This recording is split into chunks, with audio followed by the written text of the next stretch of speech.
आपल्या सर्वांचे सुप्रियाच्या चॅनेलवर स्वागत आहे। आपली कथा आवडत असेल तर नक्की सबस्क्राइब करा। चला तर मग चालू करूया आजची कथा। आजच्या आपल्या कथेचं नाव आहे आंटीच्या चड्डीमध्ये झुरळ। हेलो मित्रांनो, माझे नाव विक्की आहे आणि मी अकोलाचा राहणारा आहे। माझे वय 29 वर्षे आहे आणि माझी बॉडी एकदम एव्हरेज आहे आणि मी दिसायला चांगला आहे आणि मी खूप चांगले जेवतो करतो। ही गोष्ट 3 महिने पूर्वीची आहे जेव्हा शनिवार होता। माझ्या ऑफिसमध्ये हाफ डे होता तर मी विचार केला की चला आज अंकलकडे जाऊन येतो, जे खूप वेळपासून आजारी होते। तर मी ऑफिसमधून निघालो होतो आणि अंकलच्या घरी गेलो होतो आणि पहिले तर अंकल बाहेर जात होते। मग काही वेळ गप्पा मारली की अंकल त्याच्या मुलाबरोबर डॉक्टरकडे जायला निघाले होते, पण आंटी गेली नाही। आता मी आंटीची माहिती देतो आहे। आंटीचे वय 43 वर्षे आहे आणि तिचे नाव मनीषा आहे आणि तिचे फिगर एकदम मस्त आहे आणि तिला कोणी पण पाहून तिचे एकदम दिवाने होऊन जाते। आता अंकल गेले की आंटी घरी एकटी होती। आता माझे मन करत होते की आता तिचा मारतो करून टाकतो, पण काय करू? मी असे करू शकत नव्हतो। मग मी माझ्यावर कंट्रोल केला होता आणि काही वेळ बसलो होतो आणि मग जायला उठलो होतो तर आंटी म्हणली की बस ना बेटा, कोठे जातो आहेस? मी एकटी बोर होऊन जाईन। मग तेव्हा माझ्या तोंडून अचानक निघाले होते की इथे आता बसून काय फायदा आहे? मग ती एकदम चकित झाली होती आणि म्हणली की काय म्हणलास? मी म्हणले की काही नाही। आता मी इथे बसून काय करणार, मी जातो। तर ती म्हणली की माझे लंच अजून बाकी आहे, तू पण लंच करून जा। मग मी म्हणले की ठीक आहे। मग मी टीव्ही पाहू लागलो होतो आणि ती चपाती बनवू लागली होती आणि मध्ये मध्ये आंबेत होती। पण माझ्या डोक्यामध्ये काहीतरी वेगळे चालू होते। आता ती किचनमध्ये उभी राहून चपाती बनवत होती।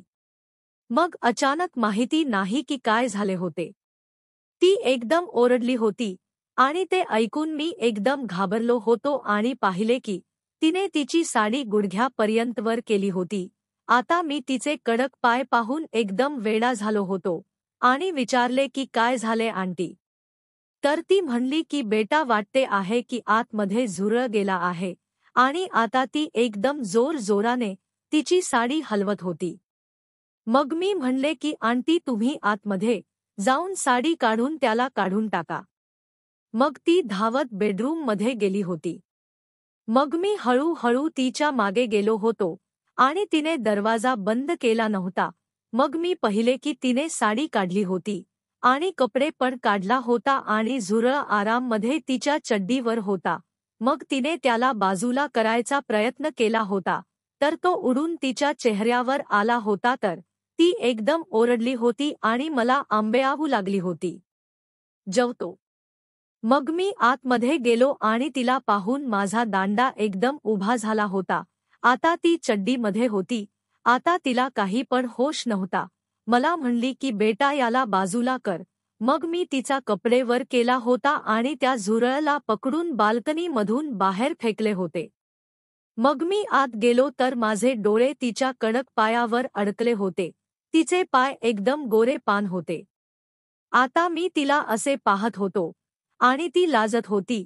मग तिने तिच्या हातमध्ये कपडे घेतला आणि म्हणली की चल तू बाहेर जा, मी येते। मग मी तिथेच उभा राहिलो होतो। मग ती रागाने म्हणली की विकी, बाहेर जा। मग मी म्हणले की आंटी, तुम्हाला असे पाहून बाहेर जायची इच्छा होत नाही आहे? मग तिने मला गालावर एक थप्पड मारले होते आणि मला एकदम राग आला होता। मी तिला एकदम माझ्या बाहोमध्ये घेतले होते आणि तिला उचलून बेडवर झोपवले होते। ती एकदम घाबरली होती। मी पळून जाऊ लागली तर मी तिच्यावर झोपलो होतो तर ती एकदम ओरडत होती। मी घाबरलो होतो की ती जर ओरडली तर वाट लागेल। मग मी माझ्या खिशामधून रुमाल काढला आणि तिच्या तोंडमध्ये टाकून दिला होता। ती अजून तिचे हात पाय मारत होती आणि मला अजून राग आला होता। तिची साडी तिथेच बेडवर होती आणि मी जोर लावून तिचे हात पलंगवर बांधले होते आणि आता ती काही करू शकत नव्हती।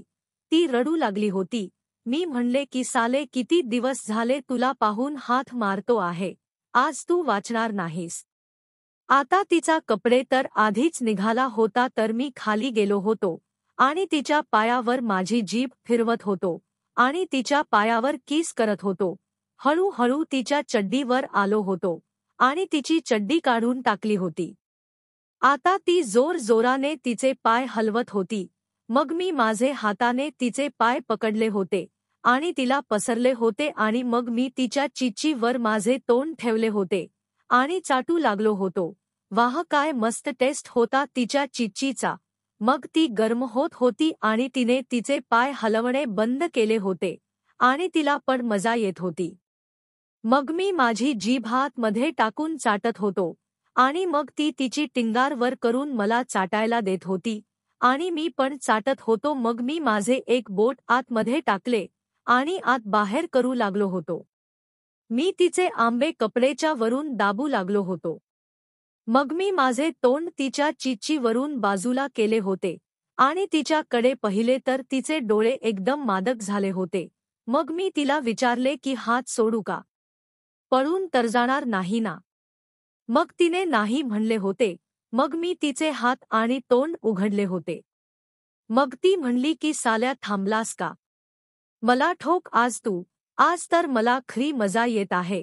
आता मी एकदम चकित झालो होतो की हिला काय झाले. मग तिने पटकन तिचे कपडे काढले होते आणि तिची बरा पण काढली होती. मग मी तिच्या आंबेवर तुटून पडलो होतो आणि जोराने दाबू लागलो होतो आणि तिचे मनुके चोखत होतो आणि माझा एक हात तिच्या चिचीवर फिरत होता. आता ती एकदम तापली होती आणि कमर पण एकदम जोराने हलवत होती. मग ती अचानक उठली होती आणि म्हणली की आता तू मला अडवणार नाहीस. आता तू झोपून जा. मी तर बेडवर झोपलो होतो आणि तिने माझे शर्ट काढले होते आणि माझी पॅन्ट पण काढून टाकली होती आणि माझी चड्डी काढली. ती माझा दांडा पाहून एकदम चकित झाली आणि म्हणली की इतका मोठा दांडा? मी म्हणले की अंकलचा नाही का? तिने म्हणले की आहे पण इतका मोठा नाही आहे आणि त्याने मला 3 वर्षे झाली ठोकले पण नाही आहे. आता मला समजले की ती का तापली आहे. माझा दांडा 9 इंच लांब आणि 3 इंच जाड आहे. मग तिने दांडा तोंडमध्ये घेतला होता आणि आईस्क्रीम सारखे चोकू लागली होती आणि मला तर खूप मजा येत होती.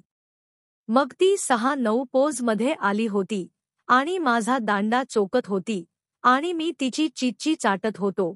मग मी तिच्या टरबूजमध्ये एक बोट टाकले होते आणि ती एकदम उडाली होती. मग ती काही वेळ नंतर माझ्यावर आली होती आणि मी म्हणले की आंटी बिगर फुगाचे काही झाले तर? ती म्हणली की अरे साल्या, मला आंटी म्हणू नकोस, माझ्या नावाने बोलव. आणि जर मी नाही म्हणले असते तर तू मला बिगर फुगाचे ठोकले नसते का? असे म्हणत ती माझ्यावर आली होती आणि जोराने हलू लागली होती. ती खूप जोराने हलत होती.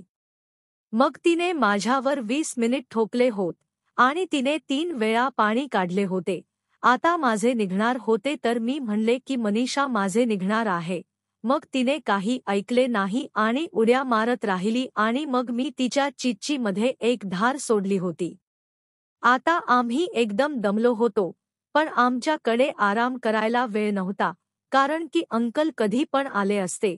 मग आम्ही पटकन कपडे घातले होते आणि लिव्हिंग रूममध्ये जाऊन बसलो होतो. मग तिने म्हणले की विकी, आज तर गडबड होती.